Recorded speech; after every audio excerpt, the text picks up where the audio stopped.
En una nueva versión de la encuesta La Cosa Nostra se proyecta en el segundo lugar un empate técnico entre los candidatos de oposición, José Antonio Kast, Evelyn Matei y Johannes Kaiser, mientras que la candidata Janet Jara se despega notoriamente del resto en la primera posición.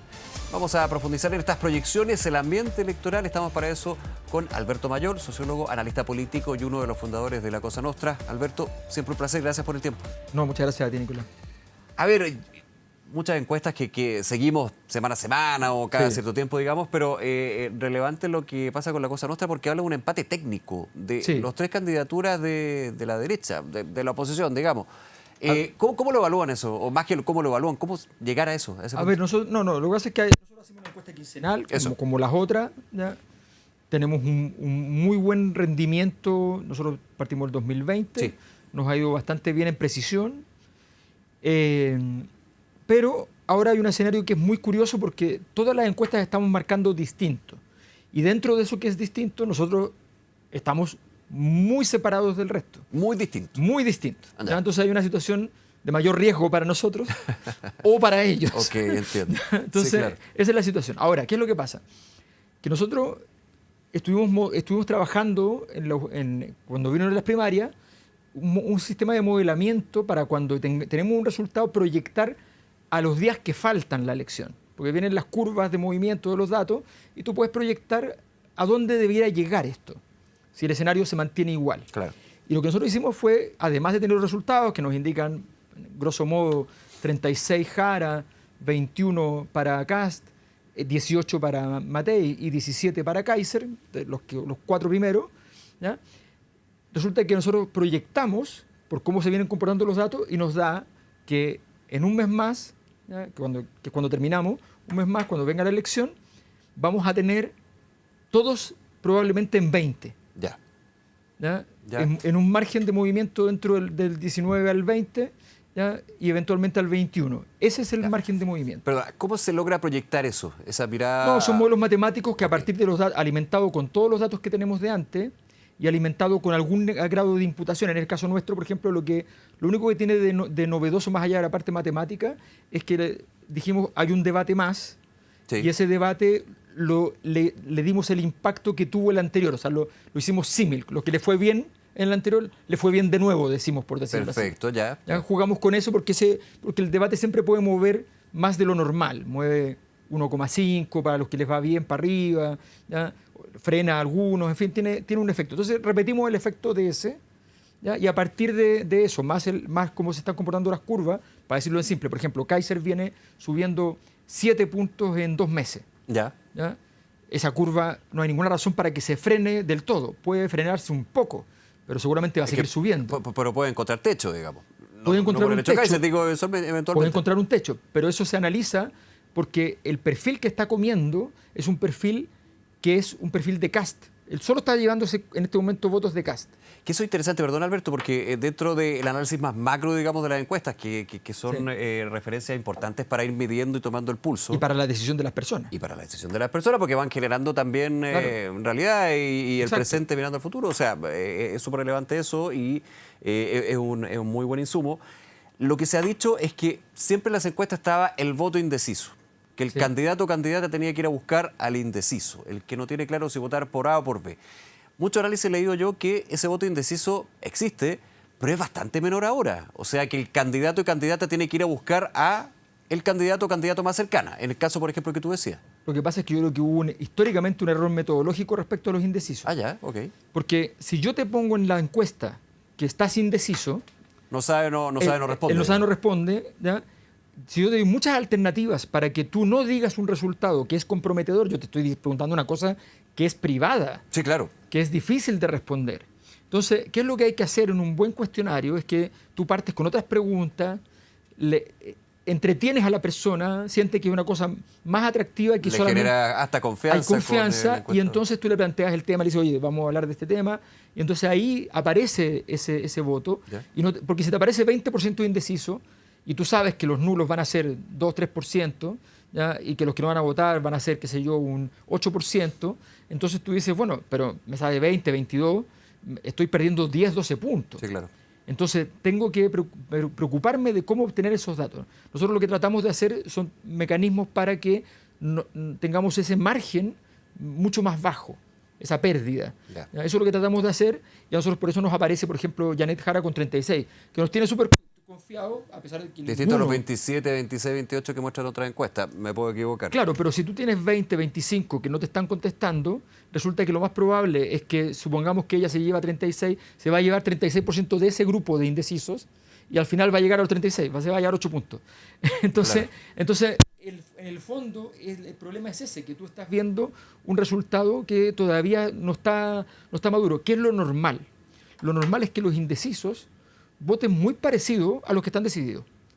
Eso es lo normal. Eso es lo estadística y sociológicamente normal. ¿Por qué? Porque, primero, teoría de los grandes números. Cuando ya tienes un número grande, el resto de la gente se va a comportar igual. Cuando tú tienes el 8% de la elección que está distribuido por todo el país, que salieron al azar los resultados, no salieron solo en una región, tú dices, oye, ya sabemos quién va a ganar. O sea, podéis reconocer la derrota si es que ya perdiste. ¿No? Esa es la verdad. Sí. Muchas veces se espera porque ya que haya más del 50%, qué sé yo, pero es un ritual, no es necesario. Entonces hay un tema de grandes números y hay otro tema que tiene que ver con el hecho de que sociológicamente no es que hayan paquetes de votos, como que todos los candidatos y la gente que analiza esto desde el punto de vista no tan especializado piensa que estos son paquetes de votos. Como que hay un voto de muerte cristiano, hay un voto de esto. Sí, Alberto, dame un segundo, sí. Vamos a solucionar un tema de tu micrófono. Estamos conversando con Alberto Mayor de la encuesta Cosa Nostra, que es bien relevante porque, claro, a semanas, digamos, de lo que va a ser esta elección del 16 de noviembre, estamos viendo las presidenciales, obviamente las parlamentarias, ahí requeríamos una inteligencia artificial nivel, no sé, Olimpo, pero nos quedamos con eso. Interesante eso en términos de que, y ahí te quiero preguntar, en base a la tendencia que ustedes han visto, no vamos a decir, acuérdate, pero primero ya una segunda vuelta entre Jara y Kast es algo que se ve muy fijo en el horizonte. Pero ¿está relevante esto para nosotros terceros? Ya no es fijo. O sea, Jara seguro, ya. pero Kast, a ver, están... Porque tú dices que Kaiser saca votos a Kast. Kaiser le quita votos a Kast directamente y Matei depende mucho depende mucho del voto útil. ¿Por qué? Porque ella tiene un porcentaje que le permite estar competitiva, pero está un poquito abajo de Kast y está 2 puntos abajo. Un poquito más. ¿No ven una gran distancia entre Kast y Matei? No. El problema que ella tiene es que si el grueso de la encuesta está diciendo que tiene 7 puntos de distancia, no hay voto útil, porque yo, votante de otro candidato, de Maine Nichols, por ejemplo, entiendo. ¿Para qué me voy a ir a votar para un voto útil que no va a ser útil? No me sirve. Claro. Pero si yo estoy a 2 puntos, si yo estoy a 3 puntos, el voto útil empieza a pesar. Y porque también, digamos las cosas como son, desde el voto ideológico, a ver, no todo el votante es ideológico. Solo el 30%. Solo el 30%. Claro. Pero si nos quedamos solamente con eso, la votación para la candidata del oficialismo está asegurada, digamos. Sí. No va a ir a votar, digamos, por los otros que estamos conversando. La disputa en ese bolsón de votos de Mundo Jara con Matei. Mundo Jara con Matei cuando se habla, por ejemplo, de la exconcertación. Claro. Que ese como voto, y aquí ya se aplica el espiral del silencio también en muchos comentarios, conversaciones, claro. Algunas autoridades de la concertación que dicen yo voy por Matei, digamos que también pueden ir moviendo la aguja, ¿o no? No, las autoridades no. De hecho, en general, fíjate lo que ha pasado. Fíjate lo que pasó a Kast. Dale. Kast se pone a jugar este juego de traerse gente de la centro derecha, claro, diciendo voy a tomar control de todo, y empieza a bajar en la encuesta. Los que no estaban en la primera línea de la campaña de Evelyn Matei, pero sí son relacionados con la Alianza por Chile o Chile Vamos. Claro, pero empiezan a bajar. Empieza a bajar Kast cuando hace eso. Sí. Y eso es porque básicamente la gente no quiere que haya una discusión dentro del sistema político. Lo que quiere es que le digan, oye, ¿qué te ofrezco a ti? ¿Cuál es mi propuesta? Ya. ¿Ya? Entonces la gente está muy cansada de esta cosa de que, entonces vamos a ir al centro, entonces traigamos a no sé quién. Ya. No tú funciona dices, el partido me apoya a mí porque el partido me apoya, tú tienes que votar por mí porque ese eso partido me apoya. No existe hoy día. Entonces hay un error funcional de todo el sistema político que hacen siempre eso, como, tenemos que ir al centro, traigan a no sé quién, consigan a no sé cuánto, un referente. Esos referentes no existen. Que de hecho te explica mucho, y me voy a la campaña parlamentaria, que la gran mayoría, no voy a decir todo, pero la gran mayoría de las candidaturas ya no tienen el logo del partido. Tal cual. O sea, uno tiene que echar al CERVEL y ver cuál es el partido que lo lleva en el cupo. ¿En qué lista va? Claro, efectivamente. Hago la excepción del Partido Republicano y Nacional Libertario, que ellos sí lo tienen, para hacer súper cartas sobre la mesa. Claro, pueden haber excepciones, porque evidentemente. ellos tienen una apuesta que han construido, que es la apuesta de la marca por sobre, pero porque son partidos nuevos. Claro. No tienes historial, ya no tienes 60 casos complicados en tu historia, no tienes nada de eso. Sí, claro. Entonces los partidos nuevos pueden instalar la marca y a veces les conviene usarla. Pero hago el link con eso, con las candidaturas presidenciales, que la coalición, el partido sí tiene un bolsón de votos, pero es 30%. Pero como te decía, los bolsones funcionan así. Vamos a decirlo de esta manera. Hay una cantidad de energía que lleva votos, una cantidad de votos determinada a una posición. Pero esos votantes de adentro pueden moverse. Lo que pasa es que sale uno y entra otro porque esa es la inercia que maneja ese sector, ese candidato, esa propuesta, ¿ya? Si tú logras mejorar tu capacidad de atracción, entonces ahí crece la torta dentro de tu grupo. Entonces, lo que importa es entender que esto es dinámico, que muchas veces cambian los votantes adentro del sistema y que no son paquetes estáticos. Los paquetes estáticos son los ideológicos. Por ejemplo, hay un 18% de todos los votantes que son de ultraderecha. Eso eligen a partir de eso. Entonces, hace 2 meses eso era todo Kast. Claro. Hoy día, como Kast fue a jugar un poquito más al centro, Kaiser le quita algunos votos allí. La pelea de Kaiser con Kast no se da en el votante como neutro, que nuevo, ni nada de eso. Es el votante ideológico. Ahí están disputando ellos. Y ahí Matei no entra. No tiene votos ahí, Matei. Tiene votos más al centro. Claro. Entonces, es un juego donde está muy claro. A mí no me gusta hablar de que hay un escenario líquido, porque el escenario líquido significa que todo se mueve para todas partes. Y no es que así. todo te puede cambiar esta semana y 2 semanas después, digo. Puede cambiar, sí, pero las reglas de cambio son conocidas. O sea, Kaiser solo saca votos de Kast. Kast, de momento, solo está perdiendo votos o manteniéndose. ¿Ya? Matei puede sacar votos de Maine Nichols y de Jara. ¿Ya? ¿Ya? Ahí es ahí donde puede sacar. Y del resto ya están prácticamente absorbidos. O sea, se absorbieron. O sea, ya de París no hay mucho que sacarle. ¿Ya? Y así sucesivamente. ¿Cuánto te puede cambiar? Claro, me vería las cosas buenas, pero aquí en política y en campaña electoral, el error o lo malo puede generar un cambio. Te hago la pregunta, ¿un error de un candidato o una candidata puede generar un cambio en ese panorama que estamos describiendo? Depende del error, me imagino. Lo que más produce cambios son los errores. Ya. Los errores son muy importantes. Claro, por eso digo, las cosas positivas, no es que quiera dejarlas de lado, pero las cosas positivas no te van a generar un cambio. Yo creo que el problema que pasa en las campañas es que hay mucha motivación, ¿ya? Hay mucho voluntarismo y se hacen muchas cosas al día. Ya. Y yo creo que una buena campaña hace 3 cosas a la semana, bien hechas, y nada más. Focalizado, digamos. Muy focalizado, con capacidad de repetir eso mismo que se hizo, de proyectarlo los siguientes días cuando lo hiciste. Pero no salir todos los días con 3 actividades distintas, no sirve de nada. Porque eso aumenta la posibilidad o el margen de error, digamos. Porque además hoy día todo se sabe masivamente. Sí, claro. Antiguamente tú cometías un error en un viaje en no sé dónde y no llegaba a la televisión. Hoy día te va a llegar el video totalmente grabado perfectamente, ¿ya? Donde se va a aparecer y se va a convertir en una crisis, un asunto que era muy pequeño. Uh-huh. Entonces, hoy día efectivamente no cometer errores es crucial en este mes que queda, ¿ya? Un poquito menos. Un poquito menos. Lo que queda es hacerlo lo mejor posible en ese sentido y aprovechar el debate, que es crucial, y la franja que ya está más o menos en tierra derecha, o sea, ya no hay mucho que puedan cambiar de la franja. Pero y evidentemente se cometen errores en la franja, uno se da cuenta que hay cosas que son problemáticas, pero no son cosas que te hagan daño, simplemente te impiden crecer más.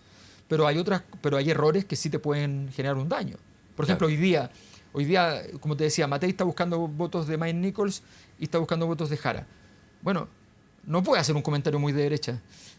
¿Me entiendes? En el caso de Kaiser sí lo puede hacer.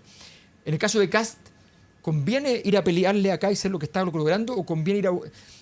Kast quedó en el jamón de sándwich, sí, que antes le tocó a Matei estar ahí. Claro. Y que durante la campaña Jara le tocó mucho con esto de Jaude por un lado y la concentración por el otro. Sí. Entonces, esa es la posición más incómoda y más difícil. Uh-huh.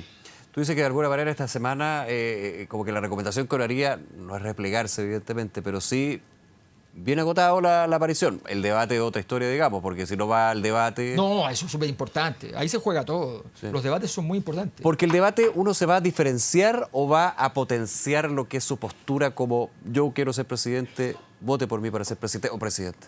A ver, lo que tú haces es neutralizar... Porque ahora diferenciar, en algunos sí, digamos, pero hay algunos que no necesitan. Los candidatos lo que tienen que hacer todo el rato es potenciar sus puntos fuertes, ¿Ya? Los atributos. los atributos donde son fuertes, y neutralizar, demostrar que no son tan relevantes aquellos elementos que son pasivos. No querer ganar en los pasivos. Ya, por ejemplo. O sea, por ejemplo, si tú tienes una persona que es más institucionalista, siempre va a tener como pasivo de eso el hecho que se considera que tiene menos decisión. Perfecto. Y una persona que Porque tiene hay que mucha dejar que las instituciones funcionen siempre. Exacto. Entonces, y viceversa, el que tiene mucha decisión siempre va a tener el riesgo de autoritarismo. Entonces, tú no puedes pisar el palito del autoritarismo. Claro. Entonces, en el caso de Janet Jara, su gran problema ya es la casa donde reside políticamente, que es el Partido Comunista. Sí. Entonces,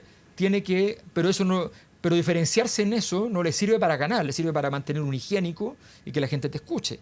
Después tienes que ir con el elemento que es tu capital. Yo me di, por ejemplo, una cosa que le sirvió mucho en la primaria, pero que no sirve ahora, porque yo pensé que servía, ¿ya? El hecho de que ella venga de abajo.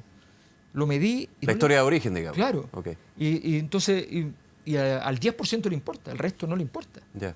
Entonces, ese recurso que parecía un recurso muy interesante, queda afuera. Entonces tienes que buscar cuáles son tus... Y por eso hay muchos errores porque, por ejemplo, los candidatos en Chile no hacen muchos estudios cualitativos. El cualitativo te permite eso y con eso tú sabes dónde están tus fuerzas y dónde están tus defectos. La encuesta para eso no es subóptima, no es perfecta. Entonces, hay muchos elementos, a mí me llama la atención, son candidaturas en general en Chile muy poco profesionales, si tú comparas con Estados Unidos, que todo está investigado, todos saben lo que hay que hacer. O campañas que, o sea, son... Cuando sale la campaña sucia, digamos. No, ni hablar. Aquí se ha hablado de campaña sucia, pero cuando te miran allá en Estados Unidos dicen... Claro. Perdóname. Pero además saben todo. No lo digo como un atributo, no lo digo como algo positivo, pero es la realidad. No, pero también en la parte positiva, todo está investigado. O sea, claro, la posición en el estudio, la forma en que vas a entrar. Por supuesto, sí. Todo está estudiado. Sí. O sea, hay todo un tema académico histórico con lo que fue el debate Nixon-Kennedy. Totalmente, claro. De ahí para adelante hay toda una serie de estudios que van mostrando qué funciona, qué no funciona, y aquí uno ve que se hacen cosas que no funcionan. Claro. Alberto, ya que mencionaba a Janet Jara, deja preguntarte un tema que está, lo ya en distintos medios, la tercera PM durante la tarde, lo que sería la disconformidad, más que inconformidad, la complicación del comando de Janet Jara con respecto a las intervenciones del gobierno y del presidente, sin decir directamente, pero dejando claro a quién, yéndose contra José Antonio Kast. Y de alguna manera como que el análisis que se hace sacándole la vocería a la propia candidata. Sí, ¿Tú ves que eso se da? Sí. ¿Se está dando, ya que mencionaba a Janet Jara? Sí, se ha dado. O sea, la razón por la cual cuando se acerca el final de un gobierno se habla del pato cojo es porque el presidente técnicamente tiene que callarse y por tanto queda sin iniciativa, ¿no? Tiene que callarse porque si no el candidato de su sector, el presidente en Chile, además nosotros somos en eso felizmente bien portados. O sea, en general el presidente no va a decir, porque Contraloría se le tira encima, no va a decir que no va a promover una candidatura. Vote por. ¿Ya? Entonces, como no va a promover la candidatura, ¿ya? El presidente que se calle porque tiene que hablar el candidato del sector. Y tiene que crecer el candidato del sector y tiene que verse tan poderoso. Si el presidente habla contra Kast en cadena nacional, está diciendo que Kast está a la altura del presidente. Entonces... Lo pone como un par. Claro, y resulta que el resto de los candidatos queda por debajo. O sea, probablemente... Porque de hecho la cadena nacional, y lo estuvimos conversando, no entré tan de detalle porque también ya ha sido de mucho análisis, en la cadena nacional se habla de los gastos sociales, la reducción del gasto que no se justifica, no se explica. Ok, hay distintas candidaturas, pero se habla del número, se habla de 6.000 millones de dólares. Exacto. Y el único 6.000 millones de dólares que ha ido cambiando por temas. Claro, pero era ese. No, si es explícito y todos lo entendieron y toda la gente entendió que era así. Entonces, o sea, el de candidato Kaiser llega a hasta 15.000 millones de dólares. Lo conversamos en Llegó Tu Hora la otra vez. Fue evidente que el presidente lo que quería era establecer que asumía que iba a ganar Kast, ¿ya? Y que asumía que él quería, cuando ya él saliera, ser la contraparte de Kast. O sea, estableció con quién quería jugar el partido después. A mí me parece bastante evidente en términos políticos el diseño de lo que se hizo. Tú dices como eventualmente ser el líder de la oposición. En si cadena es que nacional Kast. tú no hablas de un candidato. No, fue bien inédito. Inédito por completo. Además que la crítica a ese número venía del comando de Matei originalmente. Si hubiese dicho, Sí. bueno, algunos candidatos han dicho, y yo creo que es importante. No, ahí habría hablado de 2 candidatos, pero tú decías, tal vez un error. Ya. Es como, ¿Pero eso le resta a Janet Jara? le quita capacidad de fuego. Si el problema no es que le reste, el problema es que Ok. te deja sin juego, Ya. porque te está diciendo que el Le quita presidente- margen. Claro, porque te está diciendo que el rival eventual de Janet Jara en segunda vuelta para el presidente es la persona con la cual hay que disputar y no es ella la que tiene que salir a disputarle. Ahora, ¿y le entrega margen a Kast en este Le caso? entrega margen, claro. O sea, es de influencia. Porque eso. ya de hecho estamos hablando de eso. Claro, porque el Porque- votante de derecha ¿ya? Dice, Boric atacó a mí, a este es mi candidato, Ya. entonces. Entonces es fantástico desde ese punto de vista. O sea, casi le debe 1,5 por lo menos puntos al presidente Boric. Alberto Bayol, como siempre un placer. Gracias por acompañarnos, Muchas Alberto. gracias. Que esté muy bien. Gracias.